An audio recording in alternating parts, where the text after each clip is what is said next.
10 people. Just 10 would have stopped what happened here. But those 10 didn't exist. This place was once called the Garden of Eden. Today, not a single seed grows in this cursed land. It's melted at 2,000 degrees. No ordinary fire reaches that temperature. Something fell from the sky. 600 years. That's how long it took for anything living to grow here again. What you're about to hear isn't legend. It's the autopsy of a civilization that chose its own end. Abraham negotiated with God. 50 righteous people saved the city. God agreed. 45 agreed. 40, 30, 20, 10. God accepted to spare Sodom for just 10 righteous people, and not even 10 were found. This is the story of how an entire city became so corrupted that not even a handful of innocents remained. The Jordan Plain was the most coveted place in all the region of Canaan. It was not exaggeration. It was not impression. It was a geographical fact that any traveler could confirm with their own eyes. While the rest of the Promised Land alternated between rocky hills, arid deserts and valleys that depended on seasonal rains, the Jordan Plain remained green all year round. The river descended from the northern mountains carrying fresh water, minerals, life. It overflowed during flood seasons, depositing fertile sediments along the banks. Irrigation was natural. The fields produced without the constant struggle that marked agriculture in other regions. When Abraham and Lot needed to separate because their possessions had grown too large to share the same territory, Lot looked at that valley and saw what any practical man would see. Genesis chapter 13 describes the moment with surgical precision. Lot lifted his eyes and saw all the plain of the Jordan, that it was well watered everywhere, before the Lord destroyed Sodom and Gomorrah, like the garden of the Lord, like the land of Egypt. Two comparisons in a single sentence: garden of the Lord, land of Egypt. The first evoked the original paradise, the perfect place that God had created for humanity to inhabit. The second evoked the agricultural superpower of the era, the granary of the ancient world, where the Nile guaranteed abundant harvests, even when other nations starved. Lot was not simply choosing a place to live. He was choosing what appeared to be the best piece of land available in the known world, and it was. Sodom sat at the heart of this plain, along with Gomorrah, Admah, Zeboim, and Zoar. 5 cities forming a political and commercial confederation. They were not isolated settlements competing against each other. They functioned as an integrated network, each fulfilling a specific role in the regional economy. Trade routes crossed the valley connecting Egypt to Mesopotamia, the 2 great centers of civilization at the time. Whoever controlled that corridor controlled the flow of wealth between empires. Merchant caravans passed constantly. Camels, loaded with spices, fabrics, precious metals, fine ceramics. Every stop meant commerce. Every commerce meant taxes. Every tax meant more wealth entering the coffers of the 5 cities. The Salt Sea, which we know today as the Dead Sea, did not yet have that name. Scholars believe the waters were different in that era, less saline, more integrated into the living ecosystem of the valley. The destruction that would come would permanently alter the chemical composition of the region. But before the fire, before the sulfur, before the catastrophe, that sea was simply another resource. Fishing, transport, mineral extraction. The entire plain pulsed with economic activity. Sodom was not a tent village in the desert. It was a metropolis by Bronze Age standards. Protective walls surrounded the urban perimeter, built with reinforced mud bricks, thick enough to resist attacks from invading armies. Monumental gates marked the main entrances, flanked by watchtowers where guards observed the horizon day and night. Inside the walls, paved streets connected residential neighborhoods to commercial areas. Public squares served as spaces for gathering, judgment, negotiation.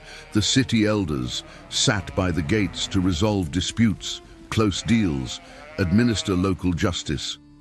Lot, when the angels arrived, was sitting at the city gate, This detail is not casual. In ancient Middle Eastern culture, sitting at the gate meant occupying a position of civic authority. It was the equivalent of having a seat on the city council. Lot had become someone important in Sodom.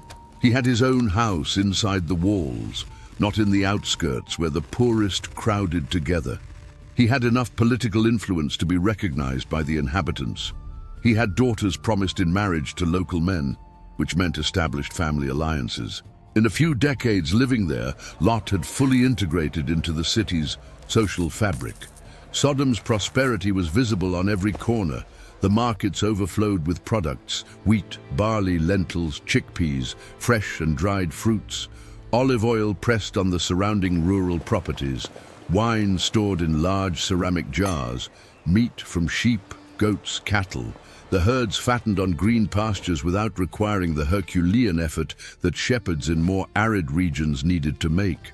The Jordan's water irrigated the fields almost automatically. Distribution channels carried the precious liquid to the most distant plantations. In Sodom, abundance was so great that it became banal. And this is exactly where the problem begins to take shape. The prophet Ezekiel, writing centuries after the destruction, did something that surprises most modern readers. Instead of focusing on the sexual practices that made the name Sodom synonymous with depravity, he pointed to something different, something more everyday, more silent, more universally recognizable. Ezekiel chapter 16, verses 49 and 50. Behold, this was the iniquity of your sister Sodom.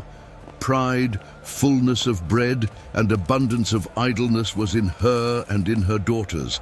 Neither did she strengthen the hand of the poor and needy. And they were haughty and committed abomination before me.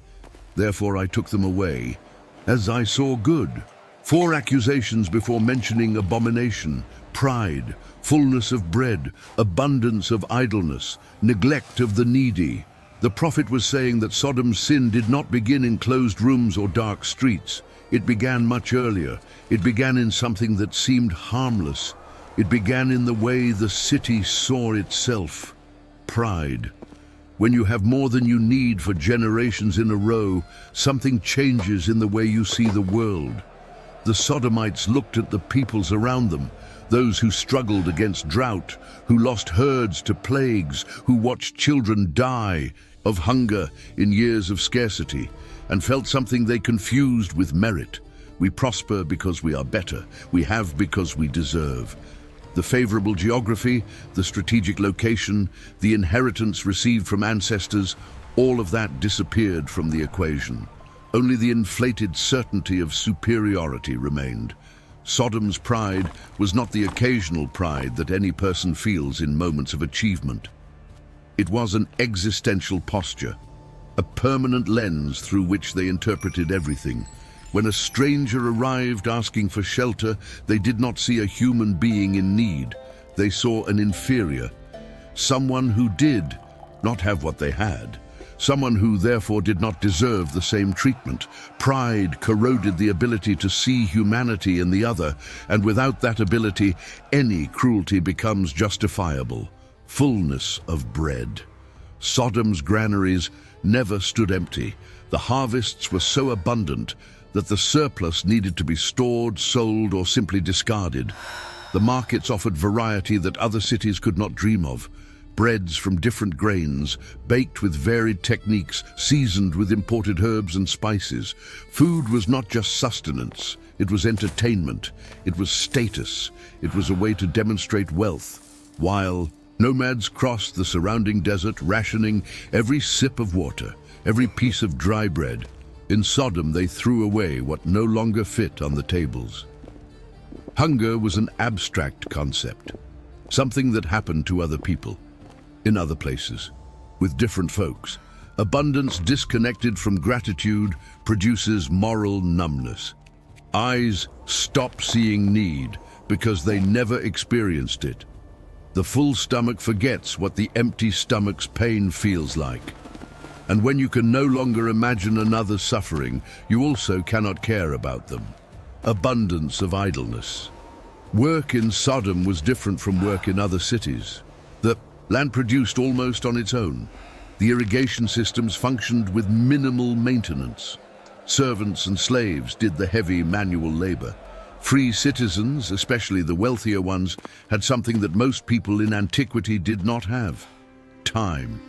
Lots of time, empty hours that needed to be filled with something, and empty time is dangerous territory. When there is no struggle for survival, when basic needs are met without effort, the human mind seeks other stimuli. First the simple pleasures, good food, drink, music, parties, then the more elaborate ones, gambling, competitions, increasingly intense spectacles, and then those that require constant novelty to cause the same effect. Tolerance to pleasure works like tolerance to any substance. What satisfied yesterday seems insufficient today. What shocked yesterday seems normal today. The search for stronger, more intense, more extreme stimulation pushes the limits ever further. Prosperous idleness is a laboratory of vices, and Sodom had all the resources needed to finance any appetite that arose in that laboratory.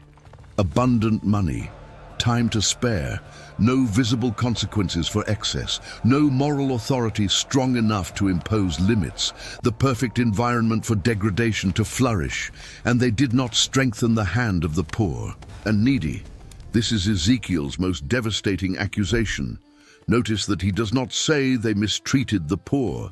He does not say they persecuted the needy. He says they did not strengthen. They ignored. They passed by. They pretended they did not exist. The needy existed on Sodom's margins as they exist on the margins of every prosperous city.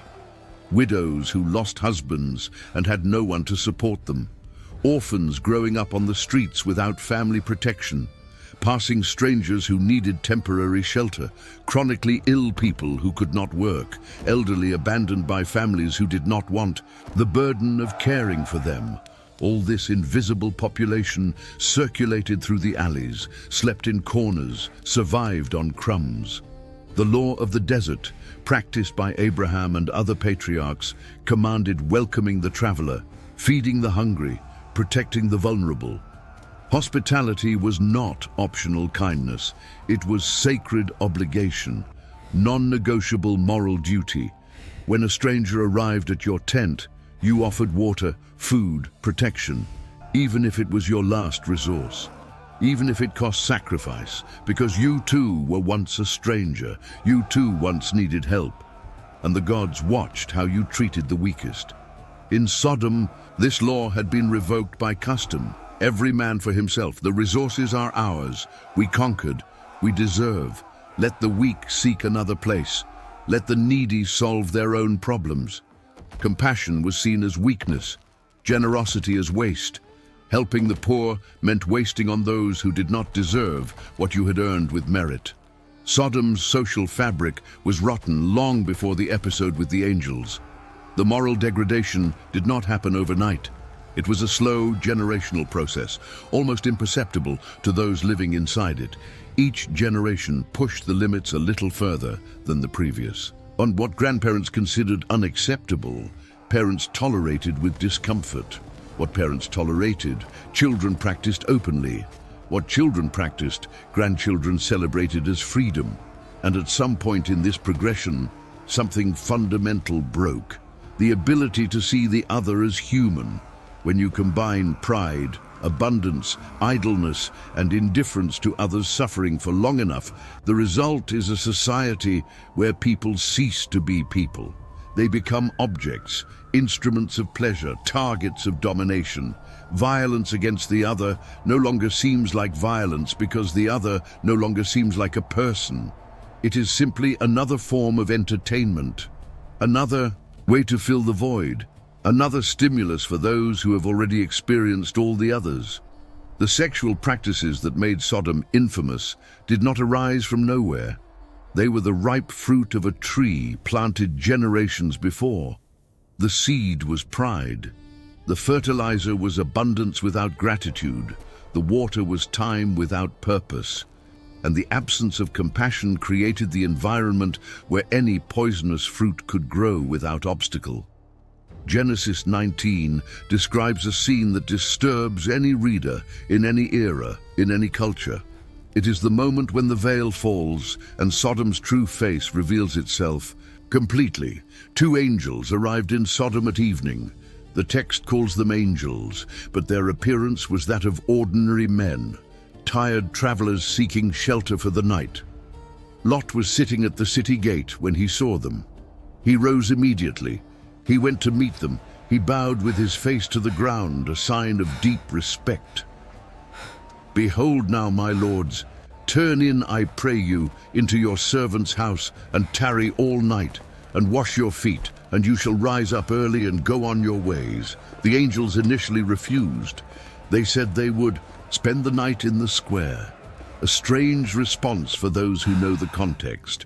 Why prefer sleeping outdoors when a local resident offers hospitality? The refusal seems to have been a test. Or perhaps the angels already knew what would happen and wanted to give Lot the opportunity to demonstrate his character. Lot insisted. He pressed upon them greatly. The Hebrew text suggests urgency, almost desperation. Lot knew what happened to strangers in Sodom. He knew the square was not a safe place. He knew what the city did to those without protection. The angels finally accepted.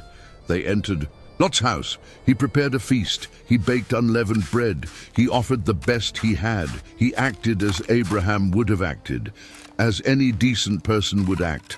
But Sodom was not territory of decent people.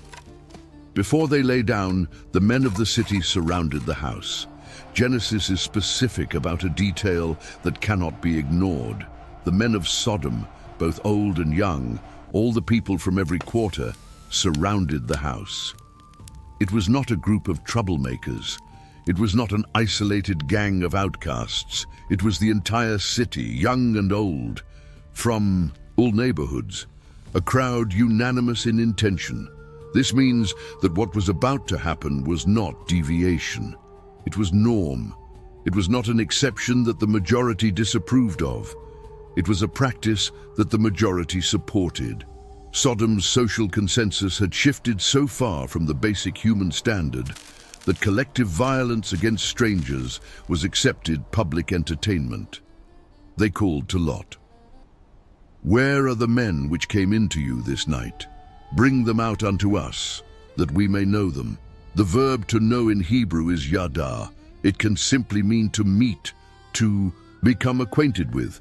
But it also carries sexual meaning, as when Genesis says that Adam knew Eve and she conceived. The context eliminates any ambiguity about which meaning the crowd had in mind. Lot understood immediately. There was no confusion. There was no need for clarification. Lot went outside. He shut the door behind him. He placed himself between the crowd and his guests. And then he made a proposal that reveals how distorted that culture's values were, even for those who tried to resist it. "Behold now, I have 2 daughters which have not known man. Let me, I pray you, bring them out unto you, and do you to them as is good in your eyes. Only unto these men do nothing, for therefore came they under the shadow of my roof." Lot offered his 2 virgin daughters to the crowd, for them to do with as they pleased, as long as they left the guests alone. It is impossible to read this passage without horror. No matter how much we understand the sacred value of hospitality in the ancient world, the offer seems monstrous. And it is. But the fact that Lot preferred to sacrifice his own daughters rather than allow his guests to be violated reveals 2 things. First, the extreme gravity of what the crowd intended to do. Second, how even those who tried to maintain some moral standard had been partially corrupted by the surrounding environment. The crowd refused the offer. "Stand back."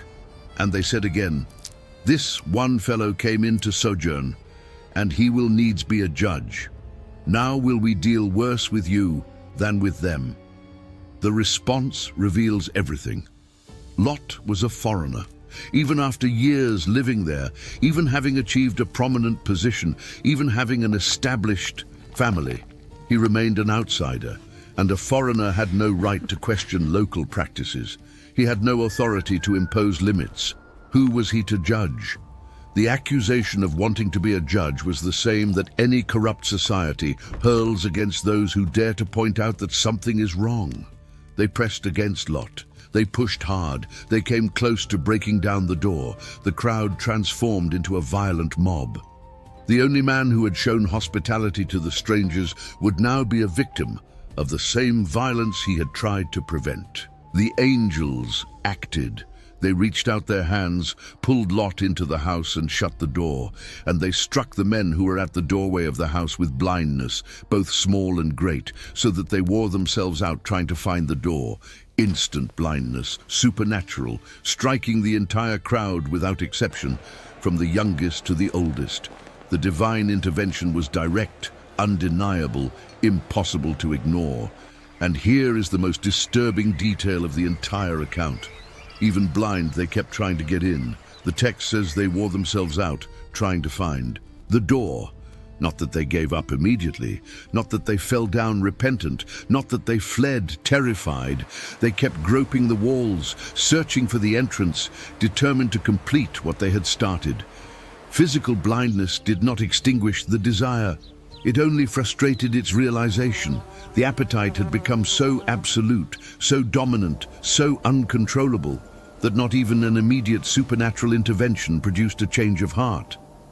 This persistence reveals the degree of dehumanization that Sodom had reached. It was not a momentary impulse that reason could correct. It was compulsion rooted in the deepest part of the collective soul. The entire city had crossed a point of no return. Evil had become identity. Removing it would mean destroying everything those people had become. The angels then spoke to Lot. They revealed their mission and their power. Have you anyone else here?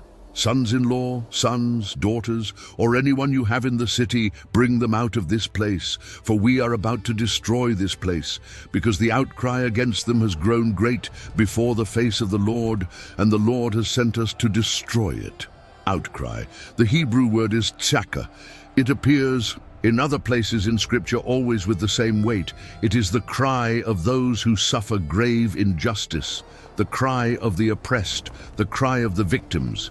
It is the same term used for the cry of the Israelites enslaved in Egypt, that cry that went up to God's ears and made him come down to liberate his people.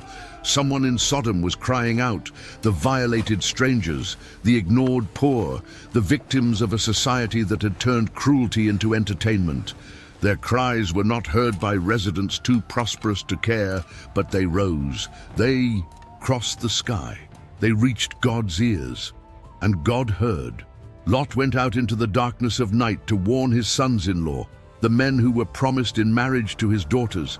Get up, get out of this place, for the Lord is about to destroy the city. But he seemed to his sons-in-law to be joking. They laughed. They found it funny. An old man raving about divine judgment. He had probably drunk too much. They went back to sleep. The next morning, when fire fell from the sky, they were still in their beds. Laughter was the last, a thing they did before they died. When dawn broke, the angels urged Lot.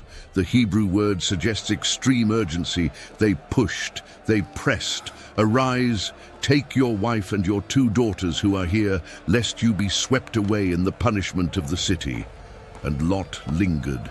The Hebrew verb is maha. It means to hesitate, to delay, to drag. Even after seeing the crowd surrounding his house, even after witnessing the supernatural blindness, even after hearing directly from the angels that destruction was imminent, Lot hesitated to leave. Sodom had roots in him, years of life there. The house he had built, the position he had achieved, the relationships he had established, the possessions he had accumulated, the prosperity he had enjoyed. All of this weighed, all of this held. The city that was about to be destroyed by God still exerted attraction over the only man God considered worthy of saving. The angels took Lot by the hand. They took his wife by the hand. They took his 2 daughters by the hands, and they literally dragged them out of the city. The Lord's mercy was upon him, the text says, not his own merit, not a firm decision. Mercy. Grace given to one who could not even walk on his own in the right direction. Outside, the angels gave final instructions. Escape for your life. Do not look behind you. Do not stay anywhere in the plain. Escape to the mountains, lest you be swept away. 3 commands. Escape. Do not look back. Do not stop. Simple, clear, urgent. Lot still negotiated even in that moment, even with destruction imminent. He asked to flee to Zoar, a small city nearby, instead of climbing the mountain.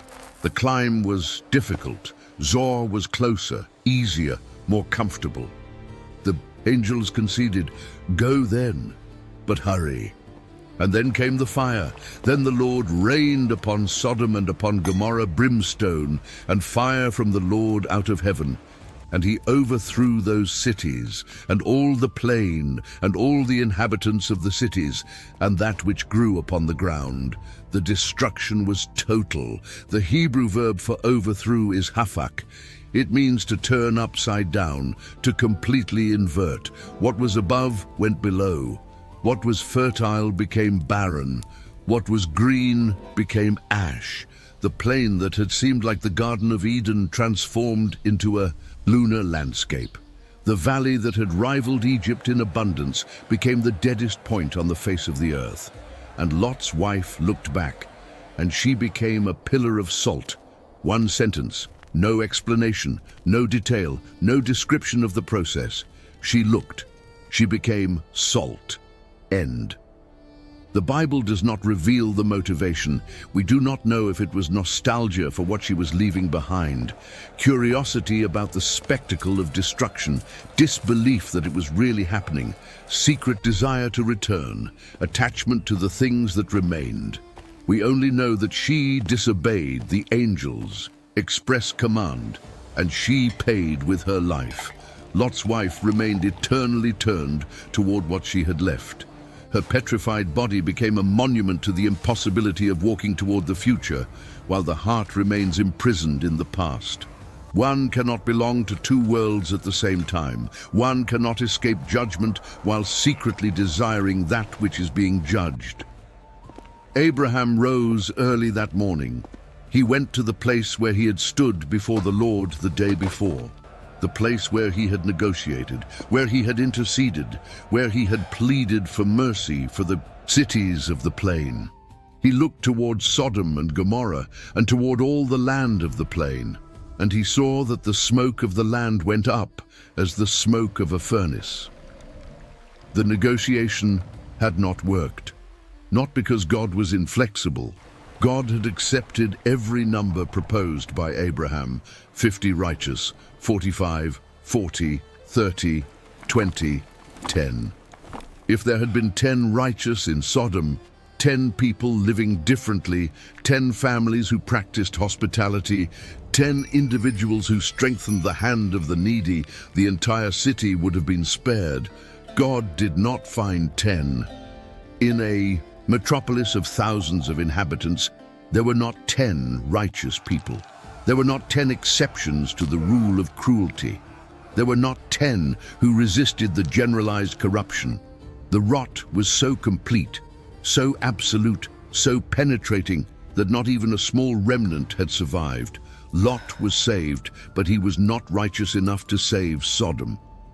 2 Peter chapter 2 calls Lot righteous, a man who tormented his righteous soul day after day with the lawless deeds he saw and heard. He saw what was happening. He suffered with it. He felt daily anguish witnessing the wickedness around him. But his righteousness was personal, insufficient to create community. He had not managed to influence even his own family. His sons-in-law laughed when he spoke of judgment. His wife looked back at the moment of escape. His daughters, later in the caves of Zoar, would get their own father drunk to become pregnant by him, perpetuating practices they had learned in Sodom. The corruption had penetrated even those who tried to resist. The archaeologists who excavated Tall El Hammam, a site in the Jordan Valley region northeast of the Dead Sea, found evidence of catastrophic destruction dated to approximately 1,750 years before Christ. The scale of what they found defies conventional explanations. Melted pottery, fragments of vessels that were exposed to temperatures so extreme that the clay transformed into glass, mud bricks that literally exploded from the inside out, as if the internal moisture had vaporized instantly under extreme heating. Human skeletons found in positions suggesting sudden death, with no time for reaction or escape. The temperatures necessary to produce these effects exceed 2,000 degrees Celsius. For comparison, a common fire rarely exceeds 1,200 degrees. Volcanic lava is around 1,200 degrees. What struck Tall El Hammam was significantly hotter than lava, and there are the layers of salt. The archaeologists found thick deposits of salt mixed with the destruction strata. This salt contaminated the region's soil for an estimated 600 to 700 years after the event. During this entire period, nothing grew there. The land remained barren, unable to support vegetation, agriculture, or life. The prosperity that had defined the valley simply disappeared for more than half a millennium. Some scientists propose that a meteor or comet fragment exploded in the air over the region, generating an instantaneous and devastating heat wave. Computer simulations suggest that such an event could produce exactly the effects observed in the archaeological findings. Other researchers speak of possible explosive release of underground gases, methane or hydrogen sulfide accumulated in pockets beneath the surface, which would have detonated by some unknown trigger. The scientific debate continues, but the fact remains. Something destroyed that area so violently that it left permanent physical marks in the geological record itself. Something that happened exactly in the region where biblical tradition locates the cities of the plain. Something that transformed fertile land into saline desert. Something that occurred approximately at the time when scholars placed the biblical patriarchs. Today, the Dead Sea occupies part of the valley where Sodom and its sister cities flourished. It is the lowest body of water on the Earth's surface, situated 430 meters below sea level. The salinity is almost 10 times greater than that of the ocean. No fish survive in those waters, no algae, no form of aquatic life. The shores are white crusts of crystallized salt that gleam under the desert sun. The air is dense, laden with evaporated minerals. The heat is oppressive for most of the year. Tourists come from all over the world to float in the hypersaline waters, a unique experience that physics makes possible due to the extreme density of the liquid. But no one lives there permanently. No city was rebuilt on the shores. No community established itself to try to restore the lost prosperity. The land keeps memory. When you walk through that region, the silence is different from any other place. It is not the silence of the common desert, which still pulses with life hidden in burrows and crevices. It is a mineral silence, absolute, sterile, as if the geography itself had forgotten how to produce anything alive, as if the soil was still mourning what was destroyed there. Sodom existed. It prospered. It grew. It had everything a city could wish to have. Abundant water in a thirsty world, fertile land in a world of stone, strategic position on trade routes, wealth flowing constantly, spare time in excess, resources to finance any pleasure. And it used all of this to build a culture incapable of seeing humanity in the stranger, incapable of strengthening the hand of the needy, incapable of practicing basic hospitality, incapable of resisting the appetites that prosperity fed, incapable of producing 10 people who lived differently. The destruction did not come because Sodom was poor or weak. It came because it was rich and empty, because it had full granaries and dry hearts, because it had all the time in the world and no compassion to give. because it turned abundance into arrogance and pleasure into the only value. Entire civilizations repeated the same pattern throughout history. Prosperity generates comfort. Comfort generates indifference. Indifference generates normalized cruelty. And normalized cruelty always finds its end one way or another. Abraham stopped at 10. He did not ask for 5. He did not ask for 1. He stopped at 10 because perhaps he knew that below that there would be no community, only isolated individuals in the midst of chaos. 10 righteous would have saved thousands of guilty. 10 people living differently would have been enough to postpone judgment. 10 families practicing hospitality would have changed the divine equation. But Sodom did not have 10. It had wealth. It had power, it had abundance, it had entertainment, it had plentiful pleasure. It did not have 10 people who cared about anyone besides themselves. The question that the story of Sodom leaves behind is not about fire from heaven. It is about how many people are needed to change the destiny of a place, and whether you would be one of them.